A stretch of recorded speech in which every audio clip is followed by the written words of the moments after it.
The WNBA finally had its superstar, the one player who could turn empty arenas into sold-out events overnight. But instead of protecting Caitlin Clark, the league let jealousy, politics, and bad management drag her down. And now, with Clark sidelined, fans are asking one question: did the WNBA just destroy its own future? They ignored the fact that you got chartered flights because of this girl. They ignored the fact that ratings were going through the roof because of this girl. Instead, they resented it because they said, yo, we were doing stuff long before Caitlin Clark got here, and y'all wasn't paying attention then. But now, the young white girl comes along, and y'all want to sit up there and shower all of this praise and all of this attention that was earned before she ever came along. The resentment is understandable, but it's not about Caitlin Clark, it's about what she represents. My point is, grow up. Caitlin Clark didn't just join the WNBA, she changed it. Overnight, games that used to draw a few thousand fans suddenly had scalpers charging NBA-level ticket prices. Her debut shattered records, the highest-rated WNBA game in over 2 decades. Merchandise sales exploded too. Clark's jersey became the fastest selling in league history, outpacing players who had been in the league for years. But it wasn't just numbers. Clark brought an energy the WNBA had been missing for decades. Every time she stepped on the floor, it felt like an event. Her logo-range threes, fiery competitiveness, and ability to draw crowds made her a household name before she even played a single professional game. Suddenly, casual sports fans who had never watched women's basketball were tuning in. For the first time in years, the WNBA had what every league dreams of: a superstar who wasn't just good at basketball, but someone who could carry the sport into the mainstream. And that's exactly where the problems began. Find out what the rest of the WNBA is going to do in terms of popularity. You've been saying up and down that, whether tacitly or directly, that, what, she's getting too much shine, even though we respect and what have you, we deserve our shine. Well, now's a perfect opportunity for you to prove that. If not, acknowledge her impact on the financial aspects that she brings to the table, adopt the mentality that a rising tide lifts all boats, and learn to have an elevated level of appreciation for what she has brought to the game, and assist her in making the league even more profitable. Clark's rise should have been a win for everyone. More fans, bigger paychecks, national headlines, the kind of exposure the league had been chasing for decades. But instead of embracing it, some players saw her success as a threat. Veterans who had spent years grinding in near-empty arenas couldn't stomach the idea that a rookie instantly became the face of the league. And it showed. Opponents weren't just trying to outplay her, they were trying to humble her. Hard fouls, trash talk, and constant cheap shots started piling up. The resentment wasn't really about Clark as a person. It was about what she represented. She drew crowds the league couldn't pull on its own. She had sponsors, commercials, and highlight reels before most of them ever got a mention. To some, she wasn't just another rookie. She was a walking reminder of how badly the WNBA needed her star power to survive. And the worst part, instead of stepping in to manage the tension, the league let it fester. But you have to be cognizant that no matter how you step out of your house, you are now Angel Reese. And you will always be picked apart, unfortunately. She knows this social media. She is not dumb. She's quite a brilliant young lady. She's very smart, very accomplished.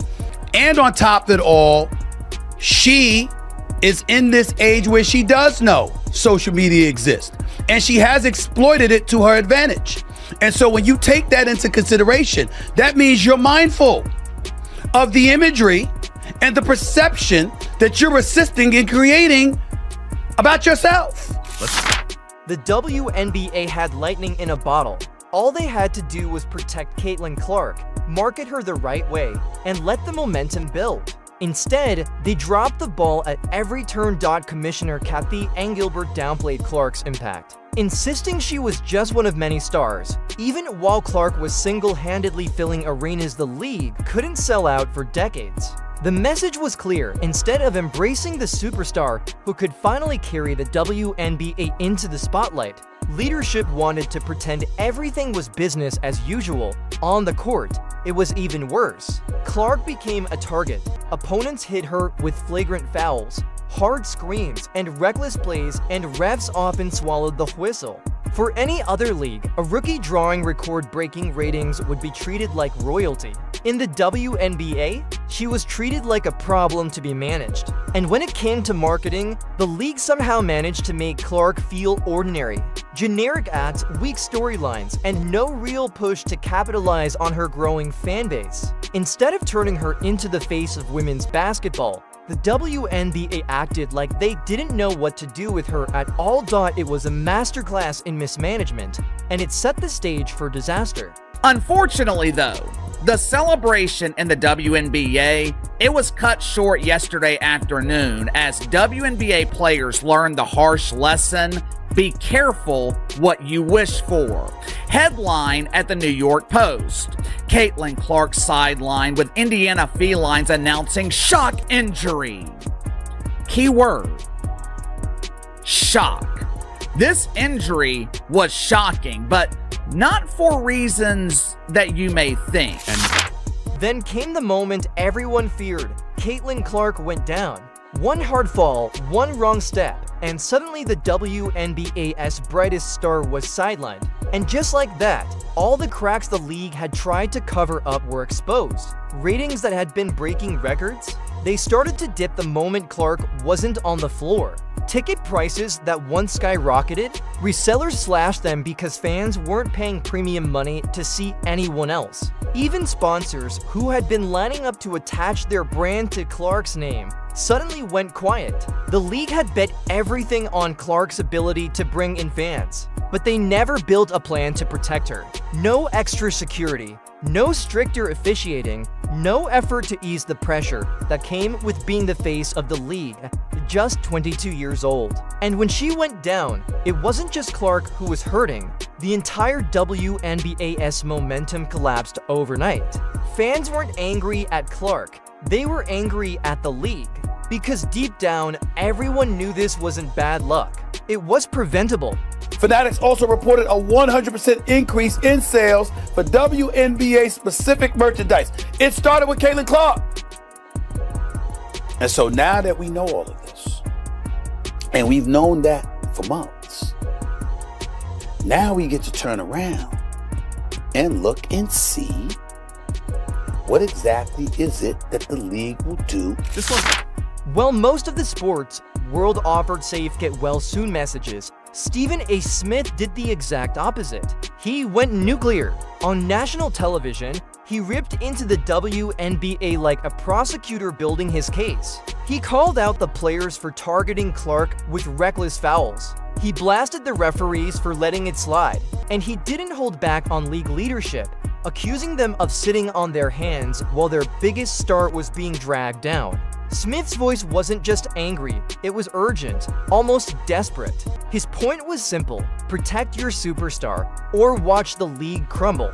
In the NBA, when a young phenom like LeBron James or Victor Wembanyama arrived, the league bent over backwards to keep them safe and marketable. In the WNBA, Clark was treated like an inconvenience. Smith's rant lit up social media. Clips went viral. Fans, even those who barely followed women's basketball, suddenly understood the stakes. This wasn't just about an injury.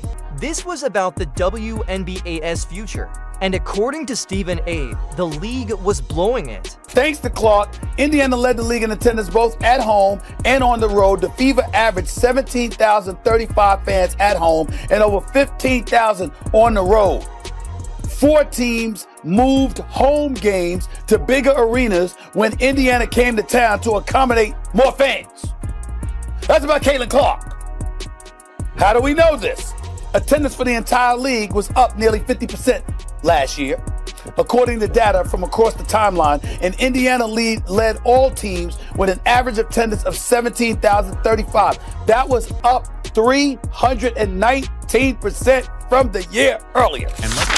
And just when it seemed like all eyes were on Clark's injury, Angel Reese found a way to stay in the spotlight. Reese has built her brand on rivalries and controversy, and she wasn't about to let Clark dominate the conversation alone. Every foul, every injury scare, every heated moment turned into content. She leaned into the narrative, fueling fan wars online and reminding everyone she was the other half of the rivalry that made women's basketball must-see TV. From her unapologetic interviews to her viral Bayou Barbie persona, Reese positioned herself the perfect foil to Clark's clean-cut superstar image. The drama only grew when fans started throwing around nicknames, calling Clark the baby goat and Reese the baby giraffe. Suddenly, debates weren't just about basketball. They were about image, attitude, and who really represented the future of the league. And while the league might have been fumbling its handling of Clark, Reese knew exactly what she was doing, keeping herself relevant, stoking the fire, and making sure the spotlight never left her side. But the numbers would soon reveal the truth. One player was carrying the league in ways the other couldn't match. We'll find out. We don't know yet, but I'm going to be really interested in seeing, Molly, what kind of effect this has on the WNBA's ratings, because if for some reason there is a precipitous drop-off, then everybody needs to stand down and recognize the fact that the speculation or the assertions and assumptions about her being the golden goose is validated. At the end of the day, rivalries and trash talk make headlines, but numbers don't lie. And the numbers painted a picture the WNBA could no longer ignore. Whenever Caitlin Clark played, arenas were packed, road games sold out months in advance. TV networks reported record-breaking ratings every time her name was on the schedule. Merchandise sales hit levels the league had never seen before. Clark wasn't just boosting her own brand, she was lifting the entire WNBA, but the second she went down, the cracks showed. Attendance dipped. Ticket resellers who were making fortunes on Clark's games couldn't give seats away when she wasn't playing. Television viewership that had been climbing week after week suddenly flatlined. Even casual fans admitted openly on social media, if Clark's not on the floor, I'm not watching. Meanwhile, Angel Reese might have stirred up rivalries and brought personality to the league, but the financial impact wasn't even close. Reese could spark debate. Clark moved markets. The numbers proved what many were afraid to say out loud. The WNBA wasn't just leaning on Caitlin Clark, it was depending on her for survival. And that raised one final, uncomfortable question. What happens if the league loses her for good? I noticed when you're asking about Caitlin a lot, you bring up other rookies as well. No league's ever about one player. That player could get hurt or whatever. So I think it's just to give recognition that in sports, people watch for compelling content and rivalries, and you can't do that alone as one person. Caitlin Clark was never just another rookie. She was the spark that turned women's basketball into a national conversation. She was the bridge between niche fandom and mainstream relevance. And for the first time in decades, the WNBA had the kind of star power leagues dream of. But instead of protecting her, celebrating her, and building the league around her, they let jealousy, poor management, and dangerous play drag her down. Clark's injury didn't just sideline a player, it exposed how fragile the WNBA's progress really was. One star carried the future, and the league treated her like she was replaceable. Stephen A. Smith was right. This was bigger than basketball. Without Clark, the WNBA risks sliding back into the shadows. Sponsors will vanish, casual fans will tune out, and the chance to finally break through will disappear. The WNBA had lightning in a bottle. But the question now is whether they'll learn from this disaster or waste the biggest opportunity the league has ever had. The rise of Caitlin Clark should have been the WNBA's golden era, the turning point that pushed the league from niche to mainstream. But instead of protecting their star, the league allowed resentment, reckless fouls, and weak leadership to take center stage. Now, with Clark sidelined, the WNBA stands exposed. One player was carrying more weight than the entire organization wanted to admit. Stephen A. Smith's explosive warning wasn't just about Clark's health. It was about the league's survival. if the WNBA doesn't learn how to protect and promote its biggest stars. This moment could go down as the league's greatest missed opportunity. So now the question isn't whether Caitlin Clark can bounce back, it's whether the WNBA can. Because if the league can't handle its biggest superstar, can it really handle success at all? And here's where I want to hear from you. Is Caitlin Clark the key to saving the WNBA, or is the league bigger than one player? Drop your thoughts below, and don't forget, the baby goat versus baby giraffe debate isn't going anywhere.